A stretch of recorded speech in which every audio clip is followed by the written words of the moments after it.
என் பேர் முத்து. இந்த சிற்ப தொழில் 15 வருஷமா இந்த தொழில் பாத்துக்கிறேன். 5 வருஷமா பண்றீங்க. சரிங்க, சரி. எங்க அப்பாவும் அதே தொழில் தான் பண்ணிக்கிட்டு அவர் இறந்து போய் அவரு 25 வருஷம் ஆகி போச்சு. அவர் இந்த வேலையை கத்து கொடுத்தாரு. சின்ன பிள்ளையிலே எங்களுக்கு கொஞ்சம் இப்ப கத்து கொடுத்துட்டு போயாரு. அந்த தொழில நானும் எங்க அப்பா கொடுத்த தொழில நான் செஞ்சு மறுபடியும் அதை செஞ்சுக்கிட்டு இருக்கேன். அது மாதிரி எல்லா விதமான சிலைகளும் நம்ம செய்யக்கூடிய இது இருக்கு எனக்கு. சரிங்க. சரி. என்னென்ன சிலைகள்லாம் பண்றீங்க? பிள்ளையாரு, முருகர், கருப்பர், காளியம்மன், மாரியம்மன், எல்லா விதமான கோயில் சிலைகள் எல்லாம் பண்றீங்க. எந்தெந்த சிலை தேவையோ அத்தனைமான சிலைகளும் அடிக்க பண்றீங்க. ஆமா. இருக்கு ஊரு மகாபலிபுரம். அந்த ஊர்ல நம்ம அங்க இருந்தா நான் சின்ன பிள்ளையில இருந்து அந்த தொழிலை கத்துக்கிட்டு வந்தது அங்க இருந்தேன். அங்க இருந்தா கத்துக்கிட்டு வந்தேன். சரி. நான் சின்ன பிள்ளைல இருந்து கத்துக்கிட்டு வந்து அந்த தொழில பண்ண நம்ம இது புதுக்கோட்டையில வந்து அந்த வேலையை கத்துக்கிறேன். இங்க செட்டில் ஆயிட்டீங்க. இது என்ன ஊருங்க? இது வந்து லேனா விளக்கு 4 ரோடு. சரி. அங்க நீங்க கத்துக்கிட்டீங்க. இப்ப அங்க எத்தனை வருஷம் கத்துக்கிட்டீங்க? அங்க ஒரு 10 வருஷமா அங்க இருந்தேன். 10 வருஷமா அங்க இருந்தீங்க. ஒரு 5 வருஷமா இங்க வந்து 5 வருஷம் ஆச்சு. சரி, சரி. ரங்கநாதர் சாமி ஒண்ணு அடிச்சிங்களா? பள்ளி கொண்டு கூட படுத்திருக்கிறாரு. பாம்பு வச்சிருக்காரு. அந்த பாம்பை நான் அடிச்சு வரும்போது எனக்கே ஒரு மாதிரி ஆயிடுச்சு. நான் தான் அடிச்சது அப்படின்னு எனக்கே எல்லாருமே ஆச்சரியப்பட்டாங்க. இந்த சிலை யார் அடிச்சதுன்னு எல்லாருமே அப்பா வந்து ஆளுங்க எல்லாருமே சொன்னாங்க. சிலை நல்லா அடிச்சிருக்காரு, யார் அடிச்சது அப்படின்னு சொன்னாங்க. அப்ப எனக்கே தெரியாம தன்னறியாம எனக்கே ஒரு இது வந்துச்சு.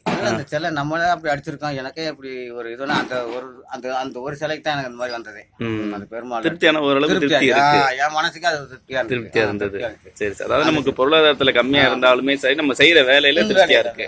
அது இங்க பட்டுக்கோட்டைக்கு பக்கத்துல தான் அந்த சிலையை வந்து எடுத்துட்டு போனா பட்டுக்கோட்டை அந்த கோயிலுக்குங்களா? பெருமாள் கோயில் பள்ளி கொண்டு படுத்திருக்கக்கூடிய அந்த சிலை எனக்கு தற்சூரமா நல்லா எப்படி இருக்குதோ படுத்துக்காரோ அதே மாதிரி எனக்கு உரிச்சுட்டு திருப்தியாவும் இருந்துச்சு. எனக்கே மனசுக்கு நல்லா இருந்துச்சு. மற்ற சிலைகளோட அந்த சிலை அடிக்கும் போது எனக்கு ரொம்ப நல்லா இருந்துச்சு. எல்லாருமே பிடிக்கும்னு சொல்லிட்டா அந்த சிலையை. இந்த மாதிரி படுத்திருக்க உருவத்துல யாரும் அந்த மாதிரி செய்ய முடியாது. அது நல்லா செஞ்சிருக்கிறாங்க அப்படின்னு சொல்லி சொல்லியிருக்காங்க. இந்த தொழில் உங்களுக்கு திருப்தியா இருக்குங்களா? அவ்வளவுதான் திருப்தியா இருக்குன்னு அவ்வளவுதான் திருப்தியா இருக்குன்னு சொல்ல முடியாது. ஓரளவுக்கு நான் செய்யறேன். என்னமோ தெய்வத்துக்கு செய்யறது அதை பத்தி நான் செய்யணும். நான் தெய்வத்தை உருவாக்கி நான் கொடுத்துறேன். இந்த தெய்வத்தை நம்ம எல்லாரும் கையெடுத்து கும்பிடுறாங்க. அந்த தெய்வத்தை உருவாக்கி கொடுத்துறேன். ஆனா நம்மள ஆண்டவன் நல்ல வழிக்கு கொண்டு வரல. அதே நிலைமையில இருந்திருக்கேன். பொண்ணுகள் 2 பொம்பளை பிள்ளைகள் இருக்குது. அதுக்கு கட்டி கொடுக்கும் அந்த அளவுக்கு முன்னெடுத்துக்கு வரல. பொருளாதாரத்துல கொஞ்சம் கம்மியா இருக்கு. அந்த அளவுக்கு தெய்வம் நம்மள சரி வரல. மத்தவங்க எல்லாரையும் நல்லா வச்சுக்குது. எல்லாரும் கையெழுத்து கும்பிடுறா. அதான் எனக்கு அந்த நிலைமைக்கு வரல. செய்யறவங்களுக்கு கொஞ்சம் மதிப்பு கம்மியா இருக்கு. அப்படி பண்ணுது. அத மாதிரி இருக்கிற முன்னெடுத்துக்கு நான் வரல. ஆண்டவன் தான் அது பார்க்க இல்லைங்க. இத்தனை 5 வருஷம் நம்ம பண்றோமே, அதுல கொஞ்சம் வருமானம் கம்மியா தான் இருக்கு. கம்மியா தான் இருக்கு. எதனாலங்க அப்படி எப்படி இருக்கு? எதுக்குன்னு நினைக்கிறீங்க? என்ன நாம வறுமையை பிள்ளைங்க நம்ம சாப்பாடு எல்லாத்துக்குமே அந்த நேரத்துல உள்ள இப்போ உள்ள விலைவாசி வேற, அப்போ உள்ள விலைவாசி வேற. ஆமா. அதனால அந்த முன்னெடுத்துக்கு வர முடியாம இருக்கு. இப்ப நீங்க மாசம் எத்தனை சிலை செய்வீங்க? மாசத்துல வந்து ஒரு 3 நாள் 4 சிலை 5 சிலை செஞ்சா அது அந்த டைம்ல வந்து வாங்கிடுவாங்களா? அமௌண்ட் எல்லாம் கரெக்டா கொடுத்துருவாங்களா? நமக்கு வந்து சம்பளம் தான். சரி, கூலி தான் சம்பளம். சரி. ஒரு நாளைக்கு 700 ரூபாய் சம்பளம். ஒரு நாளைக்கு எவ்வளவுங்க? 700 ரூபாய் சம்பளம். அது பத்துமா உங்களுக்கு? வாடகை கொடுத்து அது கொடுத்து எல்லாம் செய்ய வேண்டியது. வாடகை தான் இருக்கிறேன். கூட கிடையாது. சரி, வாடகை தான் இருக்கீங்க. சரி. அந்த மாதிரி நிலைமையில நான் நிறைய கோயிலுக்கு கண் திறக்கலாம் போயிருக்கிறோம். கோயில் கும்பாசம் போது கோயில் சிலை கண் திறப்புக்கு கூட்டு போயிருப்பா. கூட்டு போறான். நைட்டே போய் எல்லா சிலைகளும் போய் நம்ம கண் திறந்து விட்டுறது. எத்தனை சிலை நம்ம கொண்டு போறோமோ அத்தனை சிலைகளுக்கு கண் திறந்து உயிர் கொடுத்துறது. அதுக்கப்புறம் ஐயர் வச்சு அதை பார்த்துக்காங்க. அதுக்கப்புறம் எங்க வேணும். அதுக்கப்புறம் ஐயருடைய அவங்களோட இது நாங்க அதோட முடிச்சு கண் திறந்து வச்சுட்டு வந்துருவோம். நம்ம வந்து கூப்பிடுவோம். முதல் நாளே வந்து ரொம்ப திருப்தியா இருக்கும். அப்படிதானே? அதாவது கடவுளுக்கு உயிர் கொடுக்குற மாதிரி. ஆமா, அப்பதான் உயிர் வந்த மாதிரி. அப்ப எல்லாரும் சாமி பக்தியோட எல்லாரும் கையெடுத்து கும்பிட ஆரம்பிச்சிருவாங்க. சாமி உயிர் வந்துருச்சுங்கிறது அதான் அது. சரி. இது எப்படி கத்துக்கிட்டீங்க? சின்ன பிள்ளையில இருந்து ஹெல்பர் கூட்டு போனாப்ல எங்க அப்பா. அவர் வேலை செய்யும் போது ஹெல்பர் கூட்டு போனாப்ல. இங்க வாப்பா அந்த அதில் எடுத்துக்கொடு இதெல்லாம் எடுத்துக்கொடு இந்த சாமான்களை எடுத்துக்கொடு அப்படின்னு எடுத்து கொடுப்பான். அப்போ அவர் எங்க அப்பா சொல்லுவாரு, சும்மா சமயத்துல இந்த வேலை தொழில கொஞ்சம் பார்த்துக்கு கத்துக்க அப்படின்னு அவர் சொல்லுவாரு. நான் சொன்ன அவர் உளி சுத்தியில கையில எடுத்து கொடுத்து அந்த இந்த இப்படி வரும், இப்படி அடிக்கணும், இப்படி வேலை செய்யணும் அப்படிலாம் சொல்லி கொடுத்தாரு. அப்பெல்லாம் விவரம் தெரியாது. அப்ப கை கால்லாம் நச்சுக்கு கையெல்லாம் விழுங்க காயம். மேலாம் அடிபடும். அப்புறம் போக போக அது ட்ரைனிங் ஆயிடுச்சு. அப்புறம் அந்த ஸ்டெடி ஆயிரும், கை வந்து ஸ்டெடி ஆயிரும். ஃபர்ஸ்ட் கத்துக்கும் போது அந்த இது கையில அடிபடும், அதெல்லாம் செய்யும். அப்புறம் போக போக நல்லா ஸ்டெடி ஆயிரும். பழக்கத்துக்கு வந்துட்டுன்னு வைங்க, நல்ல பழக்கத்துக்கு வந்தோன்னா அப்புறம் ஸ்டெடி ஆகி நல்லா ஊழியெல்லாம் நல்லா புடிச்சு வேலை செய்யற அளவுக்கு வந்துடும். தெளிவாயிடும். தெளிவாயிடும். ஃபர்ஸ்ட் இந்த மாதிரி தான் கல் இருக்கும். நீங்க ஃபர்ஸ்ட் மலையிலேருந்து வர்றது இந்த மாதிரி இருக்கும் கல். இந்த மாதிரி தான் இதெல்லாம் நாங்கள் மேலே பிளான் போட்டுக்கணும். சரி. ஆர்ச் மேலே படத்தை வரைஞ்சிக்கணும். சரி. ஒரு சிலை செய்யணும்னா அந்த படத்தை வரைஞ்சி மறுபடியும் மிஷினால் அதாவது தேவைப்படுறது மாதிரி கட் பண்ணி எடுத்துக்கணும். சரி. கட் பண்ணி எடுத்தோடனே அடுத்த நிமிஷத்துல இந்த மாதிரி உருவம் வந்து இந்த மாதிரி வந்துடும். இந்த மாதிரி கல் உள்ளது இந்த மாதிரி உருவமாயிடும். அந்த மாதிரி அப்புறம் லாஸ்ட்ல வந்து பண்ணி கொஞ்சம் அதாவது இதுல மெஷின் யூஸ் பண்ணுவீங்க அப்படிதானே? ஆமா. அதுக்கு அப்புறம் இந்த அதான் ஃபினிஷிங். லாஸ்ட் ஃபைனல்ல வந்து இந்த ஃபினிஷிங் இது வர இந்த ஃபைனல் இல்ல. அது ஃபைனல் கிடையாது. இந்த மாதிரி டிசைன் பண்ணனும். இன்னும் பண்ண வேண்டியிருக்கு. அப்ப லாஸ்ட்ல போய் ஃபினிஷிங் பண்ணா இந்த மாதிரி டிசைன்ல வந்துரும். அதேதான். சரி. இதான் ஃபைனல் இது.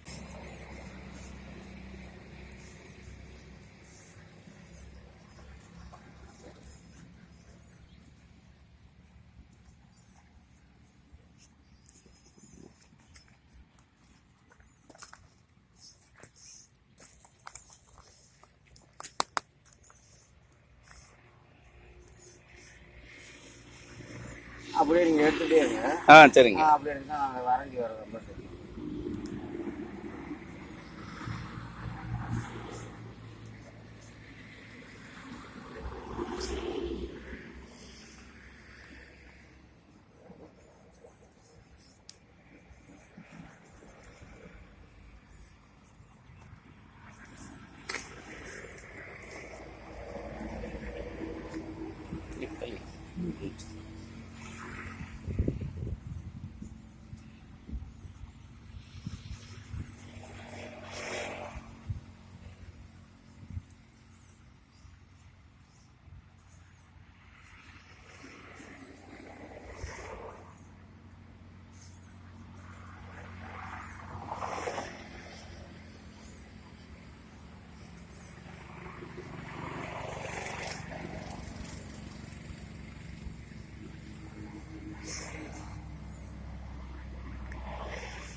இதுல படம் போட்டுருக்கோம். சரிங்க. இந்த மாதிரி படம் போட்டு இதை போட்டு அப்படியே வேலை செய்யணும். இது ஃபுல்லா கட் பண்ணிடுவீங்க? கட் பண்ணி எடுத்துடணும். இதான் படம் விநாயகர் படம் கொஞ்சம் போட்டு உருவாக்கணும். இந்த மாதிரி பண்ணிட்டு அது அடுத்த வேலை அந்த மெஷின்ல பண்ற மாதிரி பண்ணிடணும். லாஸ்ட்ல மெஷின்ல பண்ணணும். ஐயா இது என்ன சிலைங்க? அது கருப்பர் சிலைங்க. கருப்பர் சிலை. இது ஒரு ஹைட் வந்து 6 அடி வரும். 6 அடி உயரம். சரி சரி சரி சரி. ரேட் வந்து 80,000 ரூபாய். 80,000 ரூபாய் ஆகும். ஆர்டர் கொடுத்துருக்காங்க. சரி சரி. இது செய்யறதுக்கு எத்தனை நாள் ஆச்சுங்க? இது செய்யறதுக்கு 1.5 மாசம் ஆகும். 1.5 மாசம் ஆயிடும். மிஷின்னால. ஆமா. அந்த காலத்துல கையால செய்யறதுன்னா 4-5 மாசம் ஆகும். 4-5 மாசம் ஆகும். சரி. இது 6 அடிக்கு முடிக்கணும். இப்போ 1.5 மாசத்துல முடிச்சிருவோம். மிஷின் பிடிக்கிறதுனால. இந்த உள்ள இருக்க சிலை வந்து ஆஞ்சநேயர். சரி. இது ஆர்டர் கொடுத்துருக்காங்க அப்படியே மண்டபத்தோட. இது கோயிலுக்குங்களா இல்ல வீட்டு பார்க் இதுல வைக்கிறது? பார்க் இதுல வைக்கிற மாதிரி. சரி.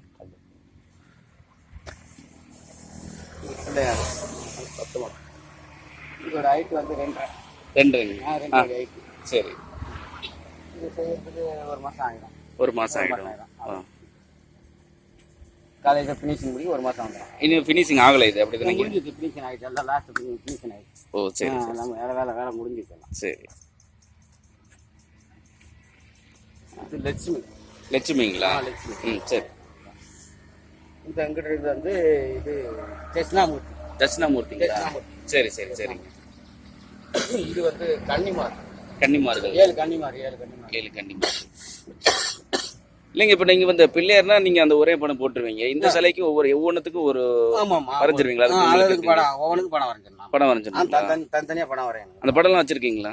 படம்லாம் அது இருக்கா ஓனர் தான் சரி சரி சரி. அதாவது உங்களுக்கு கொடுத்துருவாங்க அப்படித்தானே? நம்ம சொல்லிடுவாங்க அந்த மாதிரி சொல்லுவா நம்ம அந்த அளவுக்கு நமக்கு செஞ்சிடலாம். அந்த அளவுக்கு பண்ணி. இது வந்து பெருமா திருமால். பெருமா அந்த இருக்கிறாரு. திருமால் 3 முகத்தோட.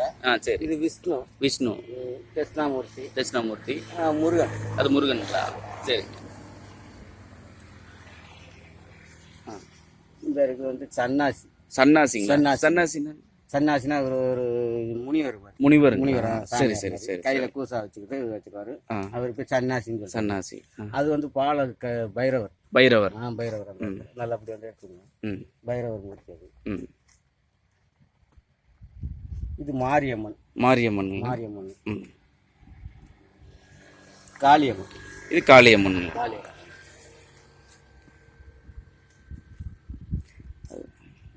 இது தூணு. அதெல்லாம் வீட்டுக்கு தூணுங்களா? தூணு. இது அதே மாதிரி தான். இது வந்து கல் வந்து வெள்ளை கல். சரிங்க. இது ஐயனார். ஐயனாருங்களா?